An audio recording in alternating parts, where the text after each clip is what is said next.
So today we're going to be talking about a little message that's called, What is Our Legacy? What is our legacy? And that is something that is so important that it has been ringing a bell in my spirit for some time now. And I want to share this, and I'm glad that the kids are here today, because sharing in on this legacy is something that we impart to our children, is then something that our children impart to their children. It is also something that we acquired from those that came before us. So a legacy is something that is inherited. Now, there are many times in life that we inherit legacies that we don't want. We inherit legacies that are not productive. We inherit legacies that actually become more of a curse in our life. And unfortunately, we end up passing it on to our children, and then our children to those that come after. But the beauty of the things of the Lord is that he says that not only do the curses go from 3 to 4 generations, but so do his blessings. So the most amazing thing is that although maybe you inherited a legacy that was not worthy, a legacy that was bad, a legacy that was not good, you have the choice. You have the ability to say, I want to change. I don't want to give my children what I received. I want to give them something better. And if you did have the privilege, because most of the time it's very fewer people, if you did have the privilege of receiving a great legacy, then it's your opportunity to build up even greater for those who come after you. Amen? One of the things that I always share with my children and that I always tell them is, whatever bad we unfortunately passed on to you, do away with that. Erase it, delete it, get rid of it. Because obviously, we passed on bad stuff too. Nobody here is perfect. We all have issues, and we grow together and we learn together. So I've told them, try to work on yourself now so that when you come together with the person you're going to marry, you have something great to bring into that marriage and to pass on to those who come. Amen? So this is what we're going to be talking about today. But because we're going to be talking about legacy, I wanted to take a person in history, a person that is kind of like an enigma. He is between a fantasy and a reality. There's not enough facts about him.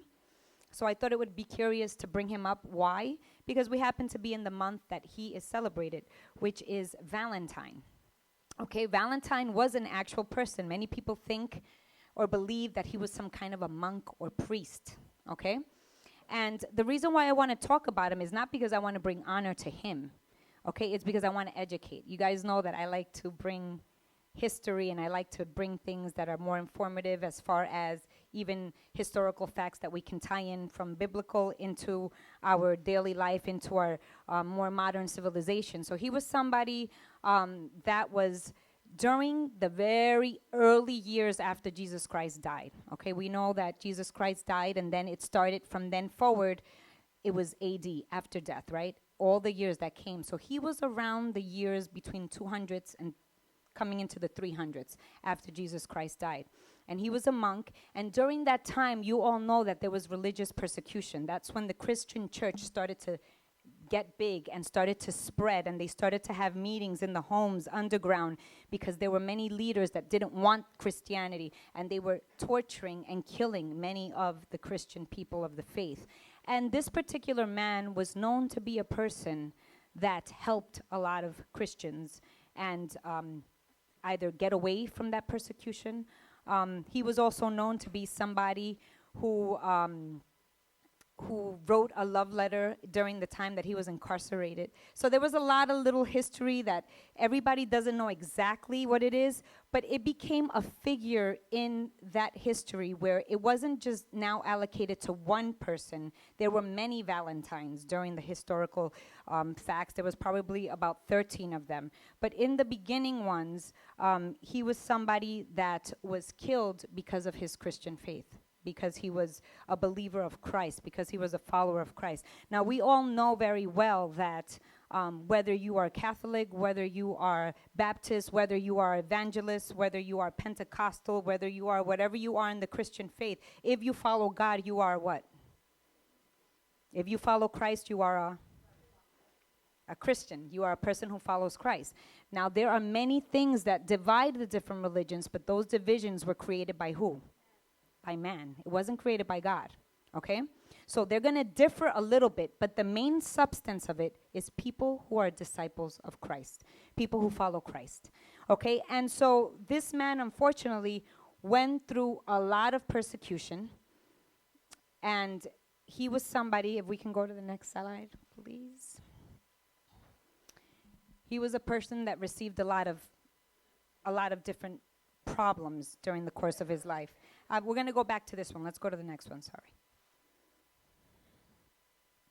So as you can see here, he was a patron, okay? It says that he fell in love with the jailer's daughter and wrote her a love note, and that was the first Valentine because he wrote from your Valentine, because that's what his name was. So that was like the first Valentine that was given during that time. And unfortunately, because of his faith and because of who he was in trying to save Christians from being killed and being persecuted, and because he was a person that went against the king, because the king said, I don't want males to marry anymore. He took all of the young males and said, you're not going to marry because males are better soldiers when they don't have wife and children. They don't have those distractions in their life. So what happened was that Valentine thought that was something that was really messed up. He said, how are you not going to let these young guys have their wives, have, the loves of their life? So he would secretly marry them, okay, without the king knowing. But unfortunately, it got to the ears of the king, and that's when he was captured, and that's when he was killed, okay? And from then on, the story continues on. There are not very solid facts, and because there are not very solid facts, that's the reason why even the Catholic Church took him off from being an actual saint on their roster, but they still do consider him one. So obviously, that's just a little history that I wanted to give you on that, not because we believe in any of that or because we worship saints or because any of that, but because I wanted to give you the history of what this particular festivity is. But it also has another history behind it, which is a little bit darker. And people didn't understand why it was that it was celebrated during this time of the year. There was another festivity. If you guys look at the next slide, Brother Danny, there was also something that dated back to paganism, okay? And it was a celebration that was called Lupercala. And in this festivity, there was a lot of sacrifices and different things that were made, but it was also tied into fertility and love. So it was like they would sacrifice animals, get the blood, and strike it over all the women, and then after they would put together all their names in like a bowl, and whatever name of the females the males took out, that was the person that they would marry. And so they believed that with striking that blood over these females, then they would be fertile, and then they would come together. And that was also something that would happen during that time, those rituals. What happened was that during that time, the Catholic Church did not approve of those paganism things. So what they wanted to do is they wanted, again, to cover it. So you've noticed that many of the holidays that we celebrated originated a lot of times with paganism. But then the church wanted to come in and get rid of all those pagan things by doing better things to replace it, right? Today, I give you that history simply so that we know the facts of where these different things come from. But the reality of the matter is what I want to talk today about is love. I want to talk about love. I want to talk about the motives behind Valentine. Why did he do the things that he do? He did it because of love. He was a Christian man. He was a priest in the church, in the Catholic Church, but he was a man that understood what it was that we had to do as Christian people. We had to cover our people. We have to protect our people. We can't let them get persecuted. We have to do whatever we have to do to cover them with that love of Christ, with that unconditional love. And he did it so much so that his life ended up being taken for that sake. He became a martyr. He became somebody that had to die for his beliefs as a Christian man. And all of the facts are there for those who like to read. You can continue to read along. But I want to go back to now what it is, the 4 types of love. Go back to the slide number 2, please. Because this is what we're going to be talking about today, right? And I just wanted to brief you on a little history because we are in the month of love, that love is celebrated. Love in friendship, love in romantic love, love in God's love. There's so many different kinds of love. So I want you to read them so that you can get to know what they are, right? And the most common one that we know is eros, which is the love that is a physical love between a husband and a wife, a boyfriend and a girlfriend, right? And then we have storge, which is the love of family. That's the love that you have towards your children. That's the love that your children have towards you, okay? You have philia, which is the love of brotherly love, right? For all of you who don't know, that's why Philadelphia was named after Philadelphia. Brotherly love. There was a lot of brotherhood that went on in that city during the beginning of time when that city was being brought up, and they called it Philadelphia, but it comes from the word philia, okay? Which is friendly love, which is warm-hearted love. And agape love is the love of God. Agape love is an unconditional love. It's a love that has no price, no limits, no reservations. It's a radical, awesome love that just extends beyond anything. It's a love that humans cannot understand. Sometimes we cannot even try to replicate it because it's a love that is supernatural.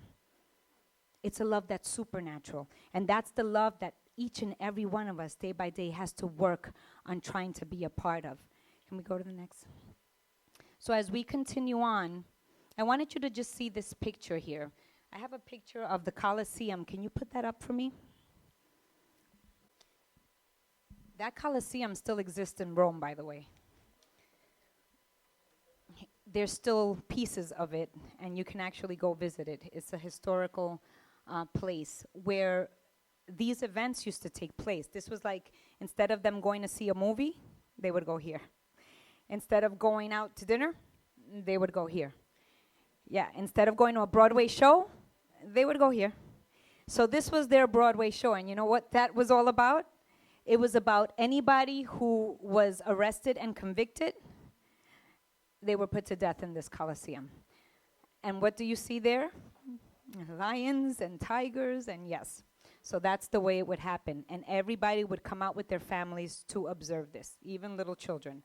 This would be a part of that persecution. This was just one of the many ways that persecution took place back then. So this was the kind of thing that all of the people from the Bible, when they had to hide underground, when they had to do services in their homes for the sake of love, for the sake of God, for the sake of increasing his kingdom, they had to do everything underground, unfortunately, because if people knew about this and people heard there are Christians here or there are Christians there, they were taken and they were in many different ways killed and tortured.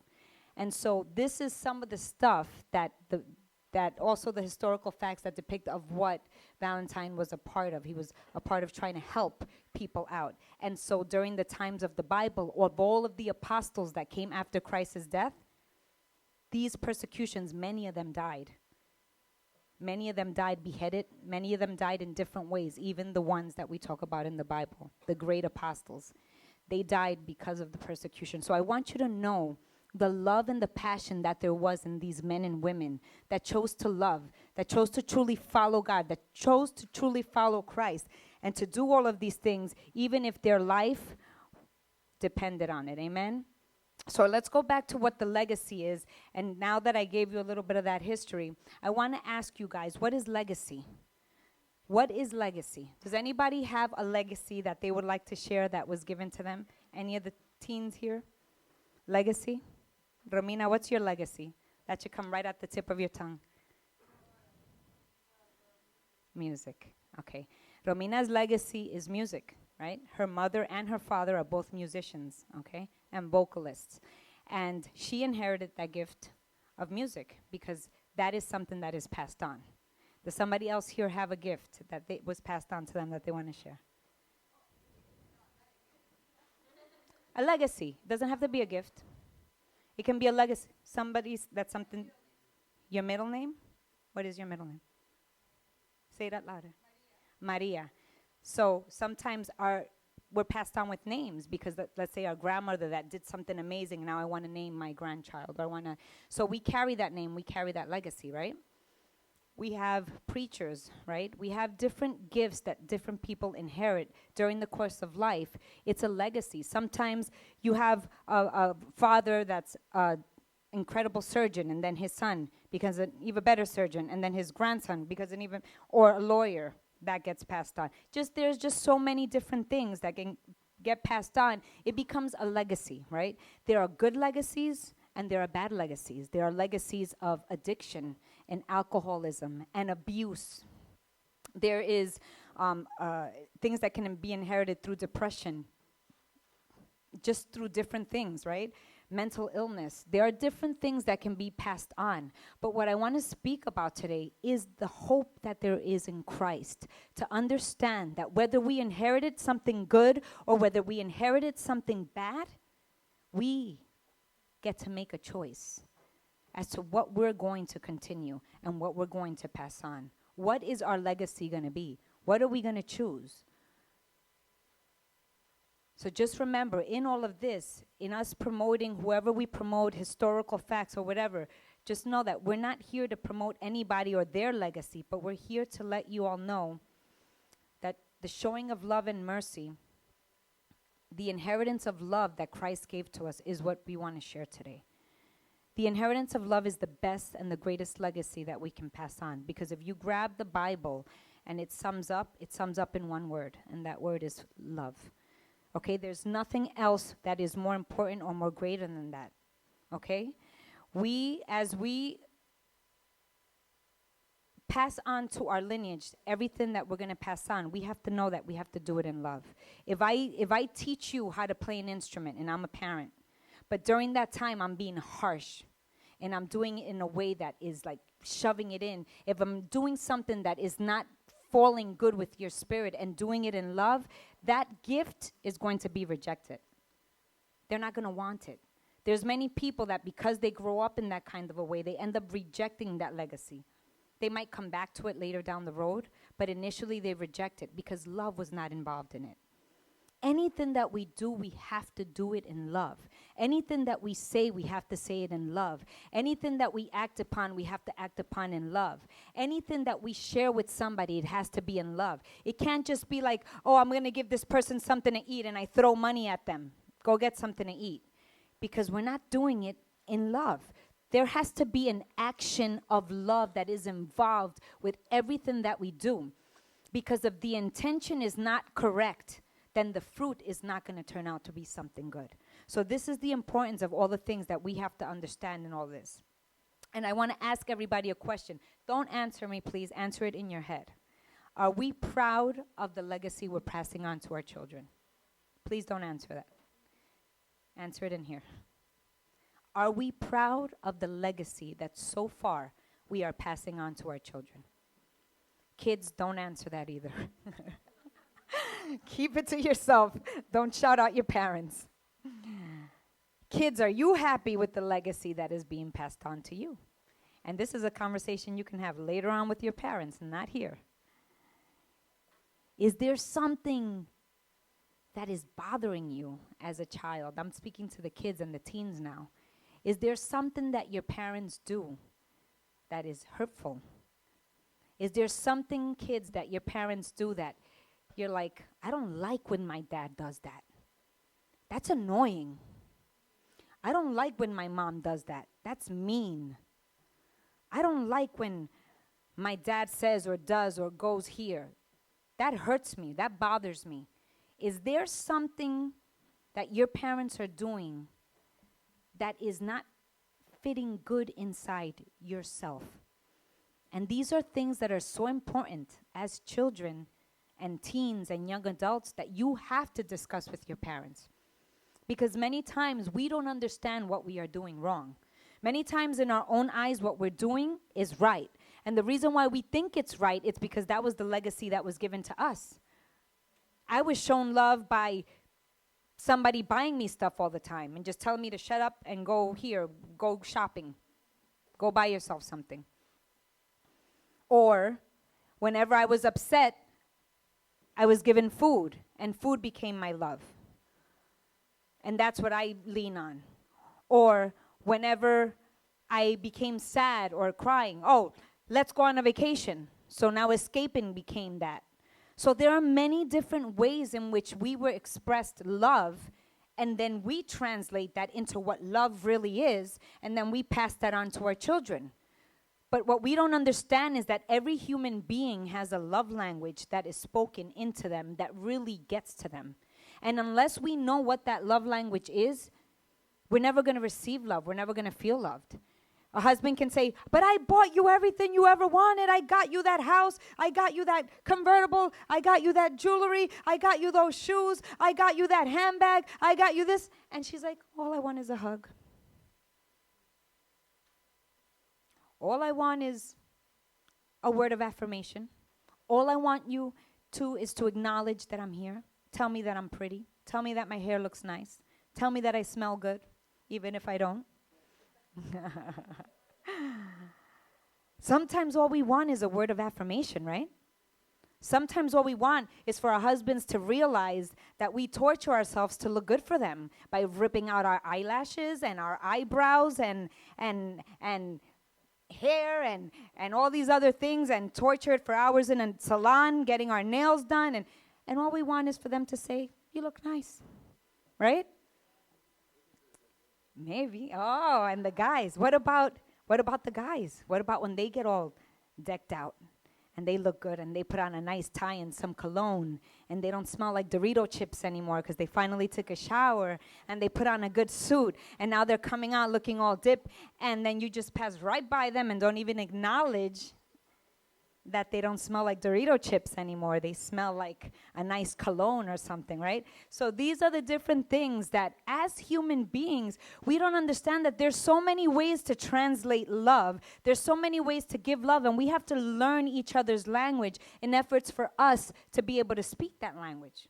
Whether it be you receive love by somebody saying something nice to you. Whether it be you receive love by receiving a gift, you like little gifts. Or maybe you like somebody to give you a hug and a kiss. Or maybe you just want somebody to stop what they're doing and give you some quality time. Let you know that you're important. Whatever your love language is, that's something that you have to discuss and speak with your spouse so that you're speaking that same language, that language of love. But the language that is the perfect love is the agape love. And that is the love that Jesus Christ gave. He did not hold back 1 ounce of absolutely anything. The Word of God says that the last blood that was in his body was spilled out. And it wasn't until the last drop was spilled out that he breathed his last breath and went up. Because he wanted to make sure that everything that he was made up of was completely given to us. Everything. He didn't hold back anything. There was nothing left in him. When they went to his rib cage to poke him to make sure that he was dead, the only thing that came out was bile, was water, liquid.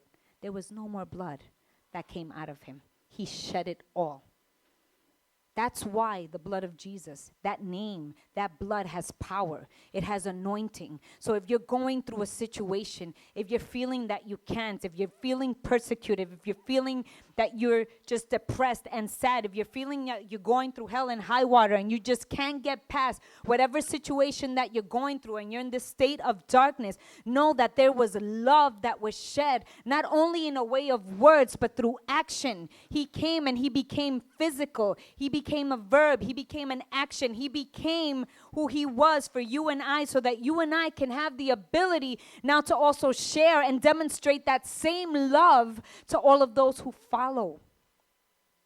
So if we do come from dysfunctional roots, or maybe we didn't come from dysfunctional roots, but we married into them, or we entered into relationships that were dysfunctional, you still have the ability to turn it around. You still have the ability to change that legacy. You still have the ability to say, I want something different, not only for my life, I want something different for the life of my children. I want something different for the ones who come after my children. I don't want it to just be good. I don't want it to just be enough. I want it to be an overflow of blessings. I want it to be an overflow of joy. I want it to be an overflow of happiness. And we have that opportunity to be able to make those choices in our life. But every choice has to be backed up by an action. There are many things that we pass on, whether it be a poor way of speaking. Maybe some of us still curse, like incredibly, and our kids pick up on that all the time. The first day that a curse comes out of their mouth, we have to suck it up, buttercup, because we were the ones that taught it, right? We can correct it, but the reality of the matter is we are the teachers, we are the first teachers of our children, okay? If we do not come and demonstrate a hug and a kiss, as they're growing up, the day that we come and we want to hug them and kiss them whenever we feel like it, and they do this to us and reject us, we can't expect them to embrace us because maybe they're just not used to it. They don't know what that is. That's awkward. That's weird. Because they didn't grow up with that, right? The day that all of a sudden we want to start eating healthier and throw out everything that's fried and disgusting, and now we want to eat vegetables and fruits, and we go cold turkey, we can't expect them all of a sudden to love vegetables, and all of a sudden love fruits, and all of a sudden stop eating everything that's unhealthy and fried, because they grew up getting something in a certain way, right? We cannot expect things to happen like this overnight. But legacies are something that can be worked on little by little. And where I'm going with this is that it's never too late for you to get something, to begin organizing and getting something in order. It may have started incorrectly, right? But we have the ability to turn it around. How many believe that? We can rewrite the history of our predecessors by choosing to live righteously and becoming peacemakers rather than rebels without a cause. Nowadays, everybody wants to have a cause. Everybody wants to be, I'm sticking up for these rights, and I'm sticking up for those rights, and I'm sticking up for that, and I'm defending this one, and I'm defending the other one. And all God is saying, just follow me and be peacemakers. Because many times we are the ones inviting environments into our life because of our way of being.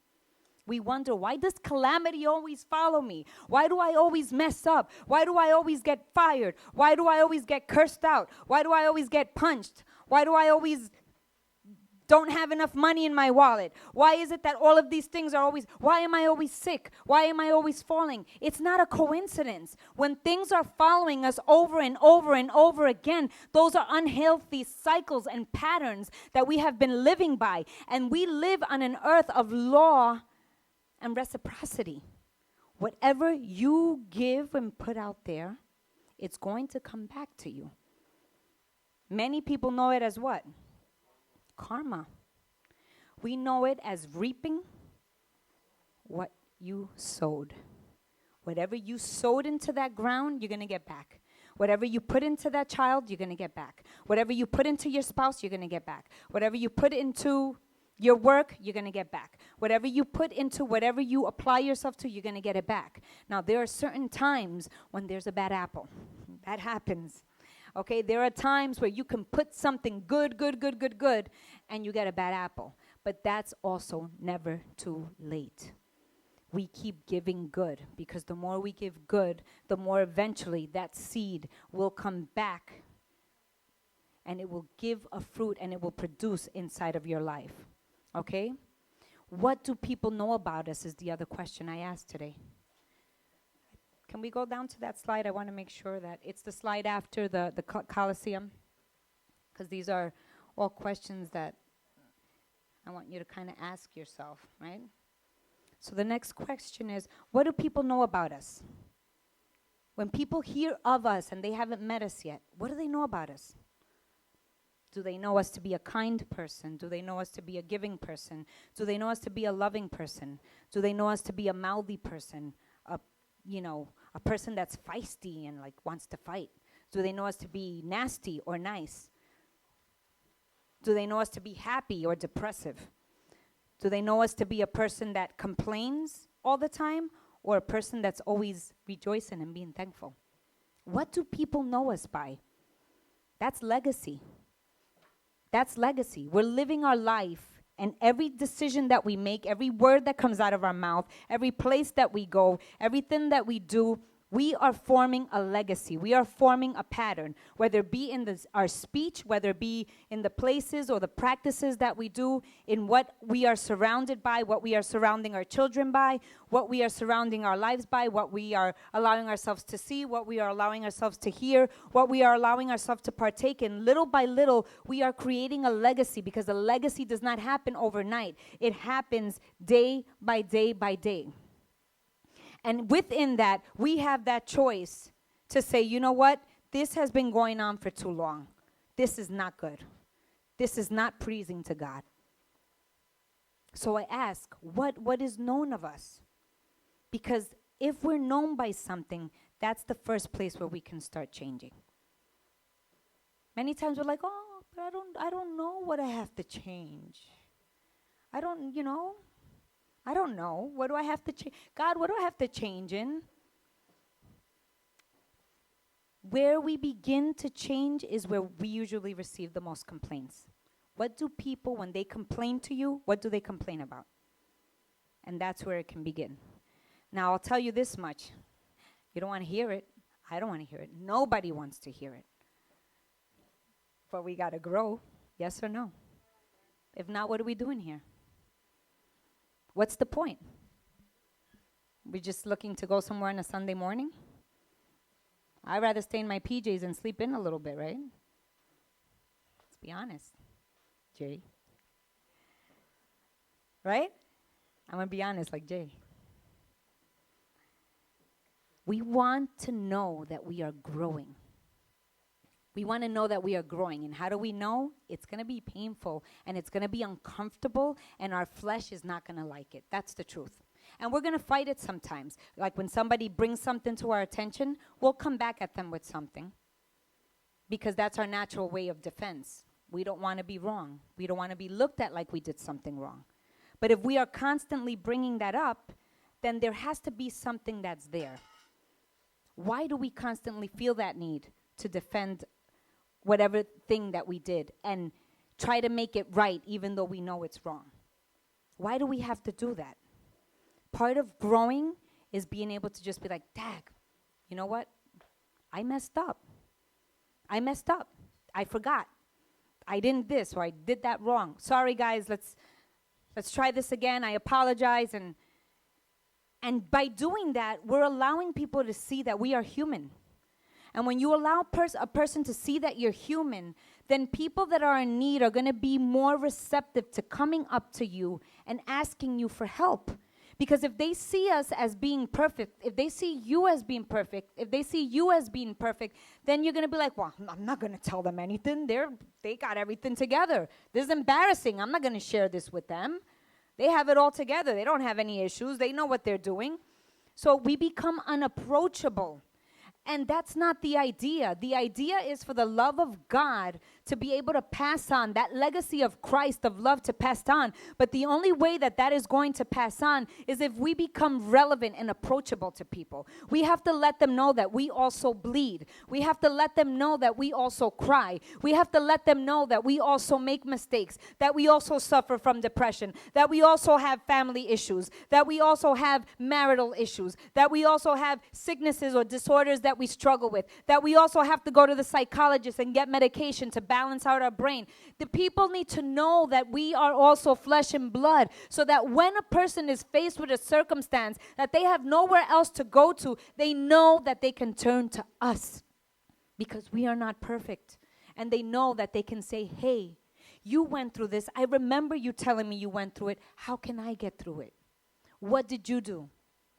But if the image that we always put forth is an image of perfection, we're never going to be able to share with somebody that's genuinely in need. So it's important for us to share, to do, to exhort, to teach, but to do it in love. And those are the legacies that little by little we go passing on.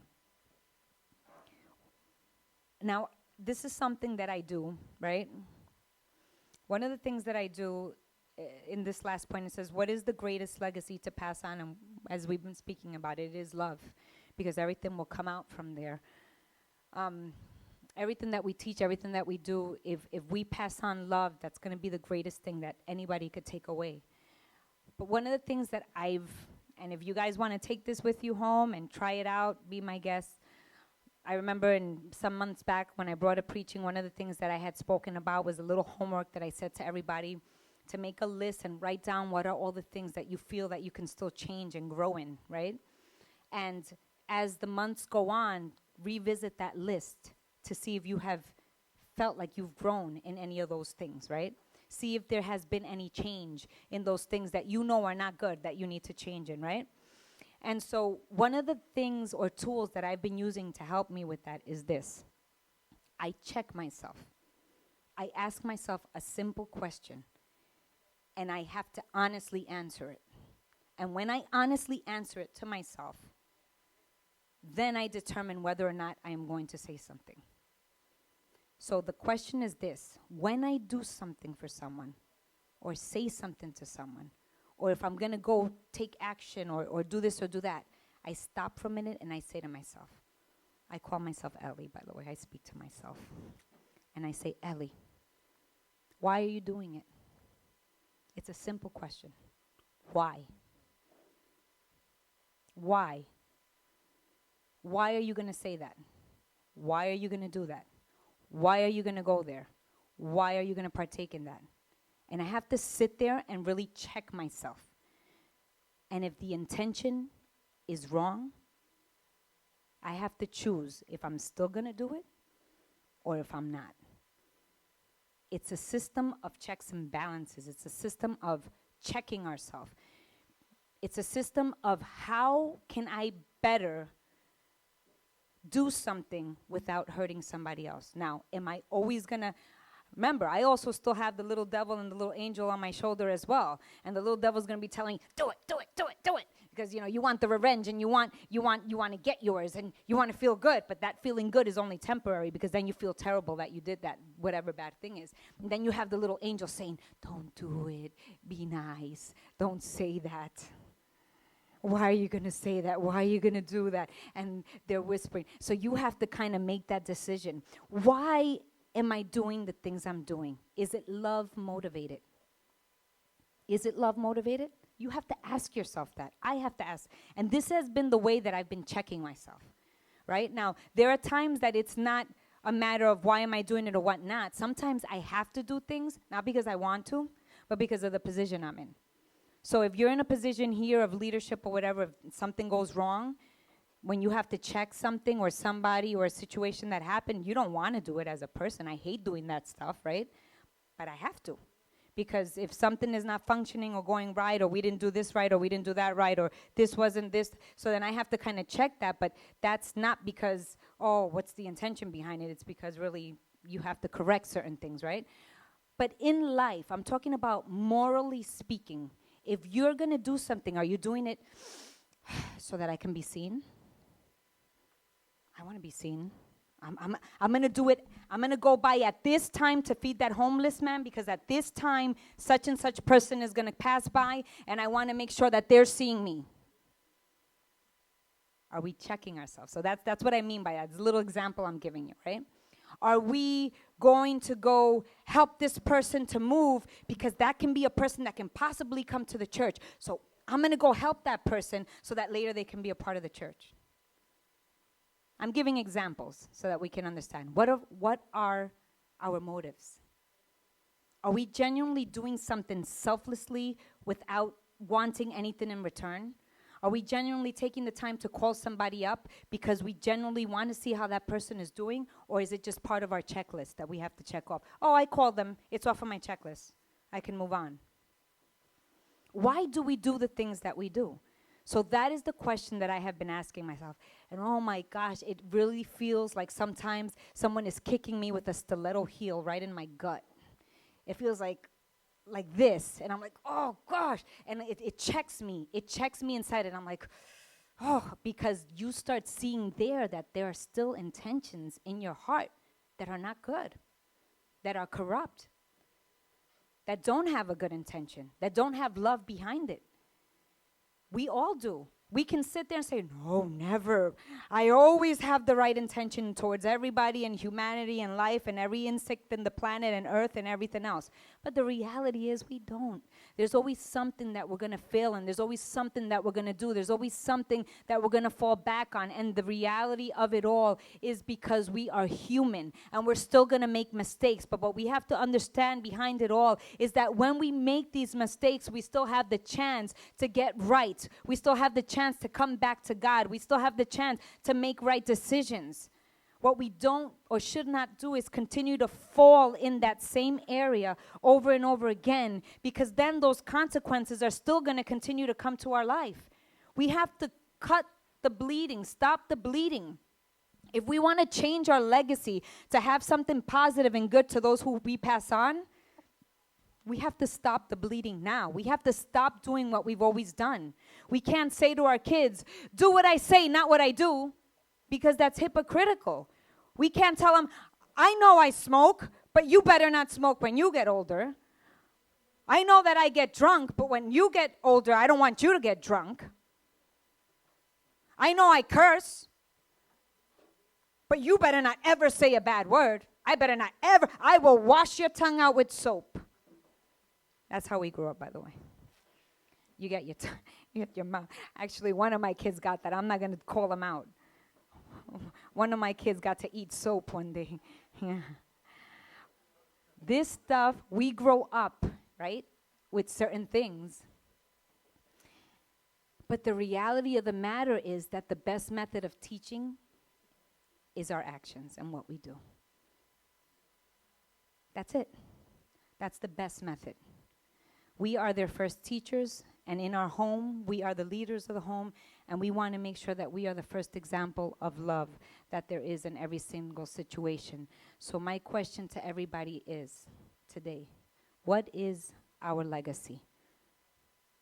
1 Peter 4, it says, above all, love each other deeply, because love covers a multitude of sin.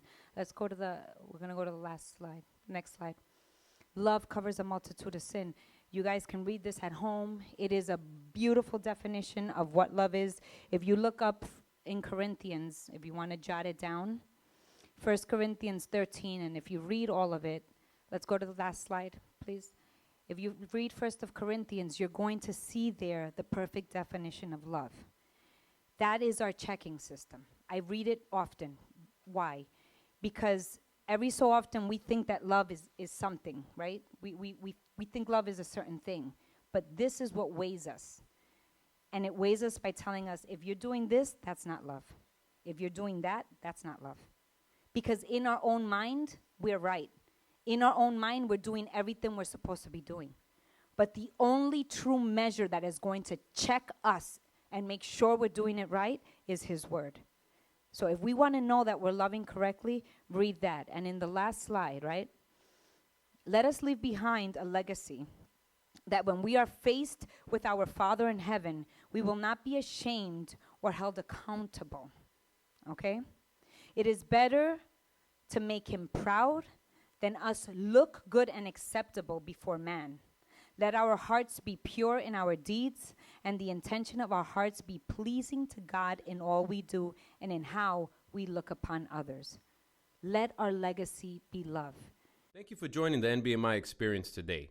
Like, comment, and subscribe at www.facebook.com/NBMINY or our YouTube channel at www.youtube.com/NBMICHURCH.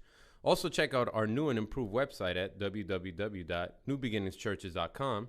And finally, check out our new awesome church app, available on both Android and Apple platforms. Search your app store for NBMICHURCH and be blessed.